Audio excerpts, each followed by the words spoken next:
how the United States should confront Vladimir Putin, who oversaw the long-running imprisonment and in-custody death of his most prominent domestic rival, opposition leader Alexei Navalny. The U.S. has been funding the Ukrainian opposition to Putin's long-running invasion. House Republicans are trying to either limit or stop more aid. Then there's prominent MAGA figures like Tucker Carlson who are openly touting Putin's Russia. So the serious questions, how do you confront a nuclear-armed autocratic dictator on offense, are also mixed with what I can only call some pretty absurd ones. Like, how should we as a society and American polls counter Tucker Carlson doing what you see on your screen, if you haven't watched it yourself, which is this total propaganda where he praises not only the Putin system, but the economic system that Putin and the Kremlin oversee. Now, that's one question. President Biden has been quite clear on all of this on foreign policy, confronting Putin with tough new sanctions here over Navalny's death and vowing to continue to back Ukraine without putting American boots on the ground. Tucker just put out a new statement criticizing Russia for Navalny's death. I want to mention that because it's a bit of a turn from everything he said and did on his recent trip to visit Putin in Russia. Now, his statement came shortly after the release of this Putin interview and what can only be described at times as an oddly promotional trip. All of this drawing a biting new roast from Jon Stewart in just his second episode since returning to The Daily Show last night. Where do I go to study the particulars of unquestioning propaganda? I would need mentorship. We're in Moscow tonight. We're here to interview the president of Russia, Vladimir Putin. Saints be praised. Tell me, Tucker, does this master class include field trips? This is the grocery cart escalator. This is designed, I'm figuring this out now, where the wheels don't move, they lock on the grocery cart escalator. Look, Ma, no hands. Went on like that. Now, as for the interview, there can be value, factual, journalistic, and otherwise, to questioning all kinds of people, including people with power.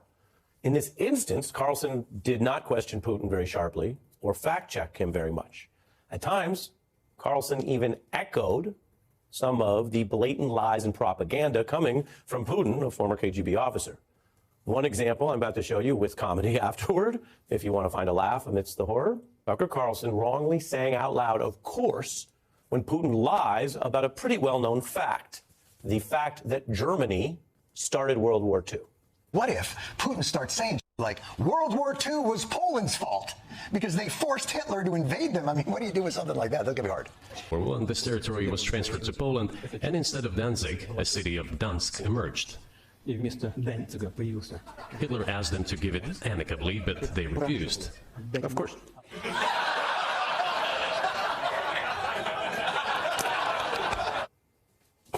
Even Jon Stewart didn't have much else to say after that, neither do I. It is just telling. Now then, Jon Stewart's longtime colleague, John Oliver, got in on all of this, mocking and roasting Tucker about how even Putin criticized Tucker over their interview afterwards. Tucker was so docile, even Putin later made fun of him. I honestly thought he'd be aggressive, asking these so-called sharp questions. I wasn't simply ready for it. I wanted it. Frankly speaking, I didn't get complete pleasure from this interview. Wow! There's embarrassing, and there's getting roasted by Putin for being a lapdog embarrassing. That's how Putin played Tucker. Putin is good at this, and he's good at rhetoric. And again, I'm not showing you any Putin clips for their veracity. It may be that no matter what an interviewer does, Putin, who's overseeing this dictatorship, who's currently holding an American reporter hostage, which they did discuss in that interview, he might criticize anyone for his own ends. But it does show that Tucker's effort to promote Putin and the whole system is obviously not even being returned in short order. So that's all of that. Then there's the actual United States Congress, where there is some bipartisanship, I want to note, on backing Ukraine in the Senate. If you're trying to tell a story in your mind where all the Republicans in Congress are just against this and they're falling in line with Tucker, that's actually not the case. There was a bipartisan agreement to try to continue to fund and support Ukraine. If you agree with that policy, you agree with the people in both parties in the Senate pushing it. But over in the House, where there is a more extreme MAGA flank, the Republicans there are trying to block any vote on that bipartisan package as Trump and Tucker bend to Putin in the background. Joan is with us as promised, and we are joined by Jay Komanduri, who has worked on several Democratic campaigns, including the Obama campaign. Welcome to both of you. Welcome back, Joan. Jay, as I said, some of it is absurdist, but that absurdity is part of the political dynamics. What do you see there, and do you think Tucker was filleted, roasted, and toasted? Oh, he certainly was. I mean, it reminds me, there's a very famous line in The Office where Michael Scott says, I don't want people to suck up to me because they want to advance their career. I want them to suck up to me because they genuinely love me. And I think the reality is that a guy like Vladimir Putin knows the difference. He knows that Tucker is merely an opportunist, and opportunists, like dictators know, can't really be trusted because they will simply not be loyal to the dictator and to the regime. And that is a problem I think that the Republicans really have. They are all a bunch of opportunists. And you can see this in the GOP primary, where people like DeSantis and Christie, who were formerly Trump suck-ups, did not do well because they couldn't explain why they sucked up to this guy and why they are no longer doing so.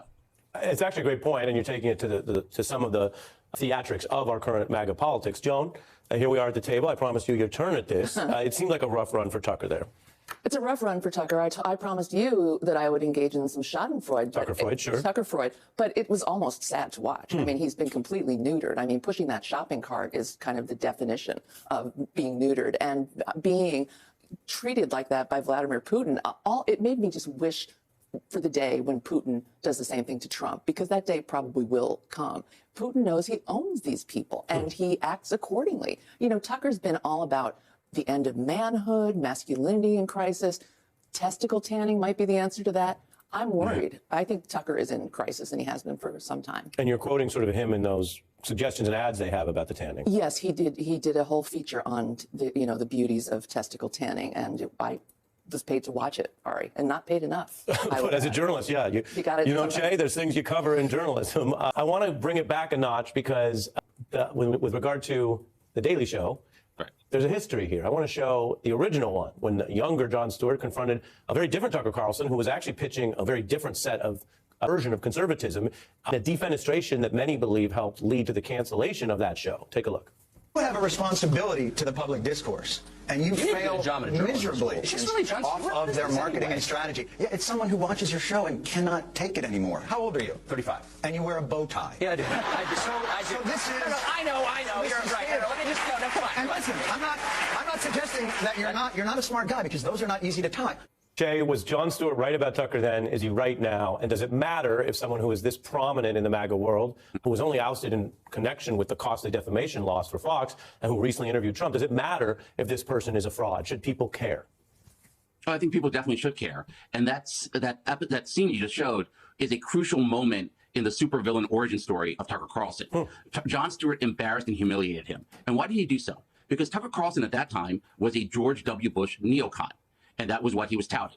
Now he is a Donald Trump MAGA isolationist, pro-Putinist, very, very different orientation. And what Tucker learned from that humiliation is, I'm never really going to believe in anything again. I'm going to simply go where the winds blow me, and I'm going to go where the opportunities may take me.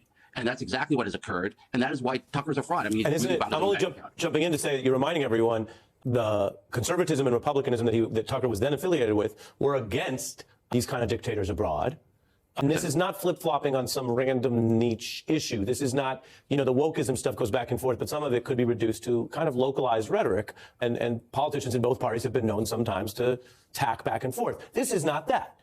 They just oversaw the murder, the state assassination of a dissident.